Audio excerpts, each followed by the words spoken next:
میں ساتھ قرآن کے حوالے سے ایک بات کہا کرتا ہوں, آپ نے کبھی سنا لوگ کہتے ہیں جس کو قرآن کہتے ہیں, میں کہتا ہوں بہت اچھی بات ہے, اس کو کتاب اللہ کہتے ہیں, بہت اچھی بات ہے, یہ مختلف اس کے نام ہیں, اس کو کلام اللہ کہتے ہیں, بہت اچھی بات ہے, لیکن اس کو قرآن کیوں کہتے ہیں, اس کو کلام اللہ کیوں کہتے ہیں, اس کو کتاب اللہ کیوں کہتے ہیں؟ کبھی تم نے غور کیا؟ میں کہتا تو یاد رکھنا اس قرآن پہ 3 دور گزرے ہیں, ان 3 بزرگ دوروں کے نام سے قرآن کے 3 نام بنتے ہیں. اللہ رب العزت نے اس کلام کو پڑھا, اللہ نے کلام کا تکلم کیا. نمبر 2, اللہ نے اس قرآن کو حضور کے سینے پہ اتارا, اللہ کے پیغمبر کی زبان نے قرآن کو پڑھا. یہ 2 دور گزرے. نمبر 3, اس قرآن کو لکھا گیا. یہ لکھنے والے کون تھے؟ پیغمبر کے صحابہ تھے. میں ایک بات کہا کرتا ہوں, قرآن بھی ٹھیک ہے, کتاب اللہ بھی ٹھیک ہے, کلام اللہ تو نہیں دیا, صحابہ نے قرآن کو لکھ لیا. یہ تو بدعت تھی نا, جو کام نبی نے نہ کیا وہ صحابہ نے کیوں کیا؟ ہر نئی چیز بدعت ہوتی ہے. میرے اللہ کے علم میں تھا کہ لوگ پیغمبر کے صحابہ پہ اعتراض کریں گے, اس لیے میرے رب نے اس اعتراض کا جواب دیتے ہوئے قرآن کا آغاز ہی یہاں سے کیا, الف لام میم ذالک الکتاب لا ریب فیہ. علماء اس بات کو بڑی اچھی طرح جانتے ہیں. لیکن عربی زبان میں ایک لفظ ہوتا ہے ذالکا, عربی زبان میں ایک لفظ ہوتا ہے ھذا. ہم اردو میں اشارہ کرتے ہیں نا, یہ اور وہ, یہ کے لیے کہتے ہیں ھذا اور وہ کے لیے ذالکا. عربی زبان میں یہ کے لیے ھذا اور ذالکا وہ کے لیے, ایک اشارہ قریب کا اور ایک اشارہ بعید کا. اللہ نے قرآن کو شروع کیا, فرمایا الف لام میم ذالک الکتاب لا ریب فیہ. یہ وہ قرآن ہے جس میں کوئی شک نہیں. اس میں مفسرین نے ایک اعتراض کیا, دیکھو قرآن کو وہ کیوں کہا؟ قرآن تو سامنے موجود ہے. جب قرآن سامنے موجود ہے تو کہنا یوں چاہیے تھا الف لام میم ھذا الکتاب لا ریب فیہ, یہ کتاب وہ ہے جس میں کوئی شک نہیں. اللہ نے یہ نہیں کہا, فرمایا ذالک وہ کتاب جس میں کوئی شک نہیں. اعتراض ہوا نا, جب قرآن سامنے ہے, قرآن قریب ہے, اشارہ قریب کا لاؤ, اشارہ دور کا کیوں لائے؟ بعض مفسرین نے جواب یہ دیا, کہتے ہیں ذالکہ سے مراد اس سامنے جو قرآن اس کی طرف اشارہ نہیں ہے, بلکہ یہ اشارہ لوح محفوظ والے قرآن کی طرف, کہ وہ قرآن جو لوح محفوظ میں ہے اس میں کوئی شک نہیں ہے. لیکن میرے دوست اس سے بہتر جواب ہمارے کعبے نے کتنا عمدہ دیا. ہمارے کعبے نے بہت عجیب جواب دیا. فرماتے دیکھو اللہ نے پیغمبر کو قرآن دیا تو لکھا ہوا تو نہیں نہ دیا, حضور صلی اللہ علیہ وسلم کے سینے مبارک اثر پہ حضرت جبریل کے ذریعے قرآن دیا.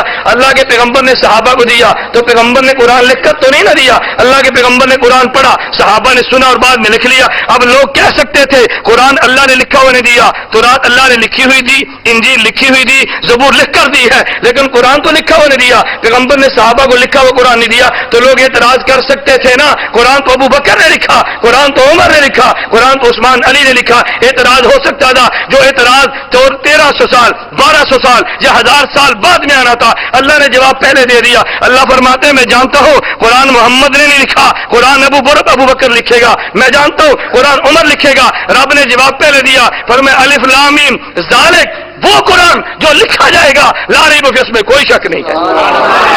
ابھی نہیں لکھا, ذالک الکتاب وہ جو لکھا جائے گا, اس قرآن میں کوئی شک نہیں. اس لیے ہم کہتے ہیں کبھی تم نے غور کیا, میرے رب نے تکلم کیا, یہ کلام اللہ بنا. اللہ نے پیغمبر کے سینے پہ اتارا, فرمایا فاذا قرأنا فاتبع قرآنا, یہ قرآن بنا جب حضور نے پڑھا, اور جب ابو بکر نے لکھا تو پھر یہ کتاب اللہ بنا. قرآن بھی ہے, کلام بھی ہے, کتاب بھی ہے. کلام اللہ ہے اللہ کے اعتبار سے, کتاب اور قرآن یہ کلام اللہ ہے اللہ کے اعتبار سے, اور قرآن ہے حضور کے اعتبار سے, اور کتاب اللہ ابو بکر صدیق کے اعتبار سے. جو ابو بکر نے کام کرنے تھے رب نے پہلے صفائیاں دے دی ہے تاکہ اس پر کوئی بھونک کر اعتراض نہ کر سکے. اس لیے ہم کہتے ہیں قرآن کو تو بھی ٹھیک, کلام کو تو بھی ٹھیک, اور کتاب اللہ کو تو بھی ٹھیک. یہ قرآن جو لکھا ہوا رب نے ہمیں عطا فرما دیا, رب نے گواہیاں خود دے دی ہے, صداقت پہ مہر رب نے خود لگا دی ہے بحمد اللہ تعالی. اللہ نے ایسی صحابہ کی صفائی دی ہے, اب دنیا کا کوئی کافر اس پر اعتراض کر نہیں سکتا, کرے گا تو اپنا ایمان پر بات کرے گا. تو میں نے خیر روایات پڑھی اسی قرآن کے حوالے سے. میں عرض کر رہا تھا اللہ میں اس بات کو سمجھنے کی توفیق عطا فرمائے. پہلے میں آج تھوڑی سی عرض کرتا ہوں, انا نحن نزلنا ذکر وانا له لحافظون. اللہ کہتے ہیں ہم نے قرآن کو اتارا, ہم نے قرآن کی حفاظت کی ہے, آئندہ قرآن کی حفاظت بھی ہم کریں گے. وعدہ تو اللہ نے لیا نا. ہم اس پہ ایک بات کہا کرتے ہیں کہ دنیا کے یہودی اور عیسائیوں کو ہم کہتے ہیں تمہاری تورات ٹھیک, تمہاری انجیل ٹھیک, تمہاری زبور ٹھیک, ہم مانتے ہیں. لیکن ایک بات یاد رکھو, تمہاری انجیل کو ہم اب قابل عمل نہیں سمجھتے, تمہاری تورات کو قابل عمل نہیں مانتے, تمہاری زبور کو قابل عمل نہیں مانتے. یہودی عیسائی فوراً کہتے ہیں بھئی کیوں قابل عمل نہیں مانتے؟ ہم کہتے ہیں تمہاری تورات انجیل کو بدل دیا گیا اور قرآن کو بدل کوئی نہیں سکتا. قرآن کے محفوظ رہنے کا اللہ نے وعدہ کر لیا. یہودی اور عیسائی فوراً کہتے ہیں قرآن کی آیت پڑھو، جس آیت میں اللہ نے قرآن کو محفوظ رکھنے کا وعدہ کر لیا وہ آیت پڑھو. ہم نے آیت پڑھی انا نحن نزلنا ذکر و انا لہ لحافظون. مولانا قاسم نانوتوی اللہ اس کی قبر پہ کروڑوں رحمت نازل فرمائے. مولانا قاسم نانوتوی رحمۃ اللہ علیہ کو ایک عیسائی نے اعتراض کیا. اس نے کہا مولانا اس قرآن میں تو یہ ہے انا نحن نزلنا ذکر، ہم نے ذکر کو اتارا، کیا تورات ذکر نہیں ہے؟ کیا انجیل ذکر نہیں ہے؟ کیا زبور ذکر نہیں ہے؟ یہ تو سارے ذکر ہیں. اللہ فرمایا بالکل ذکر ہے. اس نے کہا جب یہ سارے ذکر ہیں تو اس پر کیا دلیل ہے؟ یا ذکر سے مراد قرآن ہے، تورات انجیل کیوں نہیں؟ مولانا قاسم نانوتوی رحمۃ اللہ علیہ عجیب بات فرمائے. مولانا فرمایا تو نے اعتراض اس لیے کیا تو لغت عرب کو نہیں جانتا، اگر عربی لغت اور زبان کو جانتا تو اعتراض نہ کرتا. عیسائی پادری کہنے لگا جی وہ کیسے؟ حضرت فرمایا کہ دو لفظ عربی زبان میں، ایک ہوتا ہے نزل ینزل تنزیلا، ایک ہوتا ہے انزل ینزل انزالا. نزل ینزل کا معنی اور ہے، انزل ینزل کا معنی اور ہے. اگر کسی بات کو تھوڑا تھوڑا کر کے اتارا جائے، وقفے وقفے سے اتارا جائے تو پھر عربی میں نزل ینزل تنزیلا کہتے ہیں، اور اگر اکٹھا ایک مرتبہ اتارا جائے پھر عربی زبان میں انزل ینزل انزالا کہتے ہیں. تو رات کو دیکھو اکٹھی اتری، انجیل کو دیکھو اکٹھی اتری، زبور کو دیکھو اکٹھی آئی، اور قرآن کو دیکھو تو 23 سال میں آیا. اللہ کہتے ہیں انا نحن نزلنا ذکر، تو معلوم ہے ذکر سے مراد قرآن ہے، تورات انجیل زبور نہیں ہے.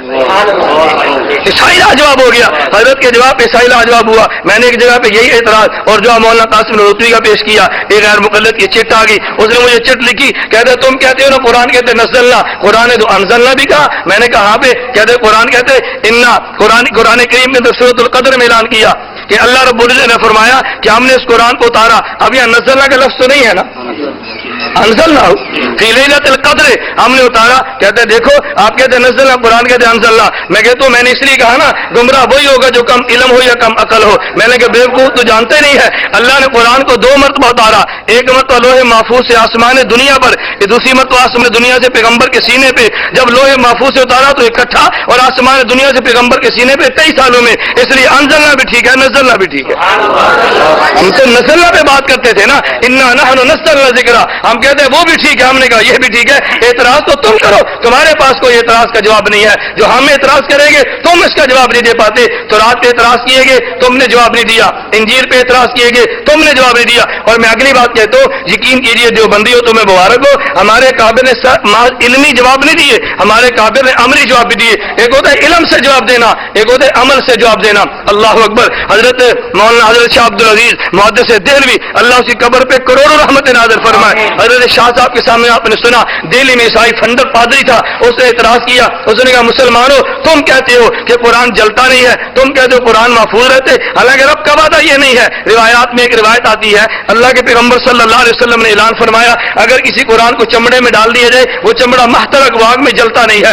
اس عیسائی نے اس حدیث کو اعتراض بنیاد بنا کے لگا، کہتے تم کہتے ہو کہ یہ قرآن جلتا نہیں ہے، اچھا آؤ تو مجھ سے مناظرہ کرو، لیکن مناظرہ علمی نہیں ہوگا، میرا تمہارا مناظرہ عملی ہوگا. تم اپنے قرآن کو لاؤ، میں اپنی انجیل کو لاتا ہوں. تم اپنے قرآن کو آگ میں نہیں یہاں سے بلڈا ڈال دو، میں اپنی انجیل کو ڈال دیتا ہوں. جو جل گیا وہ جھوٹا، جو بچ گیا وہ سچا. مسلمان بڑے پریشان ہوئے. پریشانی کے عالم میں حضرت شاہ عبدالعزیز محدث دہلوی رحمۃ اللہ علیہ کی خدمت میں گئے اور کہا حضرت آپ فرمائے ہمارے تو جواب سمجھ نہیں آتا. فرمایا تم چیلنج قبول کرو، تمہیں گھبرانے کی ضرورت نہیں ہے. میں نے پہلے بھی یہاں پہ کہا تھا، آج بھی آپ سے لاہور کے مسلمانوں کہتا ہوں ہماری پریشانی کی وجہ یہ ہے ہم اعتراض کا جواب خود دینے کی کوشش کرتے ہیں. جواب خود مت دو، جواب کے لیے عالم کی طرف رجوع کرو. کافر تمہارا پیچھا چھوڑ جائے گا، گمراہ تمہیں چھوڑ جائے گا، یہ طے شدہ بات ہے. اگر تم پہ کوئی اعتراض کرے تم خود جواب مت دو، کیونکہ میں عالم نہیں ہوں، میرے عالم کے پاس ہو. تم عالم کا نام لوگے یہ یوں دوڑے گا جیسے شیطان اذان کی آواز سن کے دوڑتے. تم آزما کر تو دیکھو، یہ گناہ تبھی ہوگا ہم خود سوال کا جواب دیں گے، جواب بنے گا نہیں اور باطل کے سامنے جھک جائیں گے.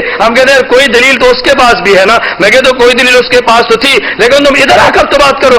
ابھی کل کی بات ہے، پرسوں کی، بلکہ یہاں سے غیر مقلد تھے، ایک ہمارا تبلیغی بھائی اس کو لے کر سرگودا میرے پاس اعتراضات کے جواب کے لیے. انہوں نے کہا جب ہمیں سوالات ہے، میں نے کہا بہت اچھی بات. وہ ایک سوال کرنے لگا، وہی جو غیر مقلدین نے رٹا رکھے تھے. مجھے کہتے مولا آپ تقلید کرتے ہو؟ میں نے کہا بحمد اللہ تعالیٰ کرتے ہی نہیں ہے، بلکہ تقلید کو واجب بھی سمجھتے ہیں، جو نہیں کرتا اس کو فاسق بھی کہتے ہیں. مجھے وہ کہنے لگے تقلید کیسے؟ میں نے کہا دلیل بات کی ہے، دلیل بات ہی. مجھے کہتا تقلید سمجھا سکتے ہو؟ میں نے کہا سمجھا سکتا ہوں. کہتے ہیں کہاں سے؟ میں نے کہا قرآن سے. ہم تین بیٹھے، کہتے جی قرآن سے دلیل لو. میں نے کہا تو قرآن پڑھ، کہاں سے پڑھتا ہے؟ کہتے جی الحمدللہ رب العالمین. میں نے کہا تو نے حمزے پہ کون سی حرکت پڑھی ہے؟ کہتے زبر کی. میں نے کہا تو کہتے الحمد، میں کہتا ہوں الحمد، یہ کہتے الحمد. بتا میری الحمد غلط ہے، تیرا الحمد ٹھیک ہے، تو مجھے دلیل دے. نہیں سمجھے؟ میں نے کہا بھائی تو دلیل لے، تو اتنی جلدی جو غیر مقلد ہوا، ہمیں بھی کوئی دلیل لے۔ کہتا جی الحمد نہیں ہے۔ میں نے کہا میں کہ تو نہیں ہے، الحمد ہے۔ تو بتا الحمد کیوں ہے؟ تو نے الحمد پڑھتے اللہ کو دیکھا؟ تو نے الحمد پڑھتے اللہ کے رسول کو دیکھا؟ تو نے الف پہ زبر کیسے پڑھی ہے؟ تو نے قاری سے پڑھی نا، قاری بات کے تو نے مان لی ہے، تیرا مولوی کہہ دے تو نے بات مان لی ہے، تیری ماں نے کہا الحمد تو نے مان لیا۔ امام اعظم ابو حنیفہ کی تقلید نہیں کرتا، اپنے باپ کی تقلید کرتا ہے، قرآن کے قاری کی تقلید کرتا ہے، امام کی تقلید نہیں کرتا۔ میں نے کہا ظالم میری بات کو پلے باندھ رہے، اگر تو تقلید نہ کرے رب کعبہ کی قسم تم دین کی بات کرتے ہو، الحمد میں حمزے کی زبر بھی ثابت نہیں ہوتی، تو ثابت کر دے۔ میں نے کہا مجھ سے کہہ دے۔ میں کہ تو میرے پاس دلیل موجود ہے، الحمد میں زبر کیوں پڑتا ہے؟ ہمارے پاس دلیل ہے، ہم نے نحو پڑھی، ہمیں موجود ہے حمزہ وصلیہ جو مفتو ہوتا ہے ابتدائی کلام میں تو دلیل دے دوں گا، لیکن اگلی بات یاد رکھ لے۔ میں کہ تو بات یاد رکھو، تقلید کہتے کسے ہیں؟ تقلید اس کا معنی ہوتا ہے ایک بات دلیل ہو، آپ بلا مطالبہ دلیل مان لیں، اگرچہ بعد میں تمہیں دلیل بھی مل جائے، اگر